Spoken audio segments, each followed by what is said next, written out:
Hello everyone, আমি সাগরিকা। সবাইকে স্বাগত জানাচ্ছি আমার চ্যানেল ইজি অ্যান্ড হেলদি কুকিংয়ে। আজ আমি রান্না করব বেগুন দিয়ে লইট্টা শুটকি। যাদের যাদের শুটকি মাছ খেতে ভালো লাগে তাদের এই রেসিপিটা অবশ্যই ভালো লাগবে। প্রথমে চুলায় আমি একটি কড়াই বসিয়ে নিলাম, তাতে দিয়ে দিলাম হাফ কাপের মতো তেল।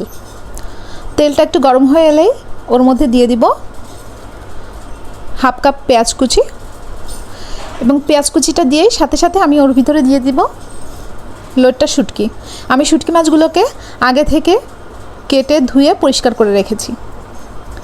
শুটকি মাছগুলো দেওয়ার পরে আমি এর ভিতরে আবার রসুন এবং একটা পেঁয়াজ এবং কয়েকটা রসুনের কোয়াকে থেতলে নিয়েছি। পেঁয়াজ রসুনটাকে মিহি করে বাটিনি, কিছুটা গোটা গোটা থাকবে, তাই ওটাকে থেতলে নিয়েছি। ওই পেঁয়াজ রসুনগুলোকেও আমি পেঁয়াজ কুচি এবং লইট্টা শুটকির ভিতরে দিয়ে দিব।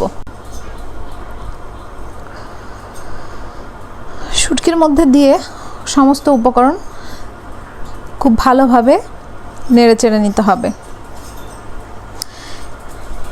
কিছুক্ষণ পর পেঁয়াজগুলো যখন হালকা বাদামি রং ধারণ করবে তার ভিতরে দিয়ে দিব 2টা টমেটো কুচি। টমেটো কুচিগুলো দিয়ে একটু ঢাকনা দিয়ে ঢেকে রেখে দিতে হবে মিনিট খানেকের জন্য। ঢাকনা দিয়ে ঢেকে রেখে দিলে যেটা হবে, টমেটোটা খুব ভালোভাবে নরম হয়ে যাবে। মিনিট খানেক পরে ঢাকনা উঁচু করে আমি টমেটো এবং পেঁয়াজ ও মাছের ভিতরে দিয়ে দেবো একটা মশলা, যে মশলাটাকে আমি আগে থেকে গুলিয়ে রেখেছিলাম। ওর ভিতরে পরিমাণ মতো লবণ, হলুদ, শুকনো মরিচের গুঁড়ো এবং ধনে গুঁড়ো দেওয়া আছে। আমি সেই মশলাটাকে ঢেলে দিয়ে আমি কিছুক্ষণ নেড়ে চেড়ে আবার সমস্ত মশলা এবং শুটকি মাছ সহ ঢাকনা দিয়ে ঢেকে রেখে দেব মিনিট খানেকের জন্য। এই পর্যায়ে জালটাকে লো টু মিডিয়াম রাখতে হবে, রেখেই মশলাগুলোকে কষাতে হবে। এবার ঢাকনাটা উঁচু করে আমি 1 চামচ আদা বাটা এবং রসুন বাটা দিয়ে 1 চামচের মতো দিয়ে আরও কিছুক্ষণ কষাবো। তারপরে মশলা থেকে যখন তেলটা উপরে উঠে আসবে, এই পর্যায়ে দিয়ে দিব আমি পানিতে যখন বলক চলে আসবে, সেই পর্যায়ে আমি ওর ভিতরে দিয়ে দিব বেগুন। আমি বেগুনটাকে ছোট ছোট করে কেটে নিয়েছি এবং বেগুনটাকে এই ফুটন্ত পানির ভিতরেই দিয়ে দিব।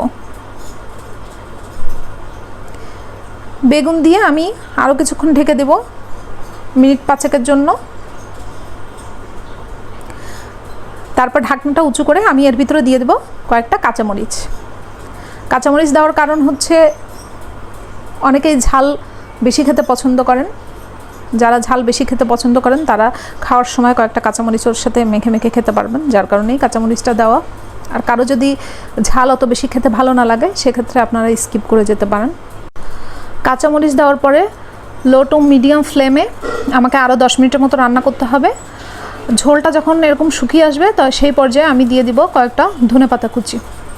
উপর থেকে ধনেপাতা কুচি দিয়েই নামিয়ে নিতে হবে। এই যে দেখেন, হয়ে গেল আমার বেগুন দিয়ে মজাদার লইট্টা শুটকি ভুনা। খুবই মজাদার, আপনারা একবার হলো বানিয়ে খাবেন বাসায়, আর খেয়ে আমাকে জানাবেন কেমন হয়েছে রান্নাটা। ধন্যবাদ সবাইকে, ভালো থাকবেন।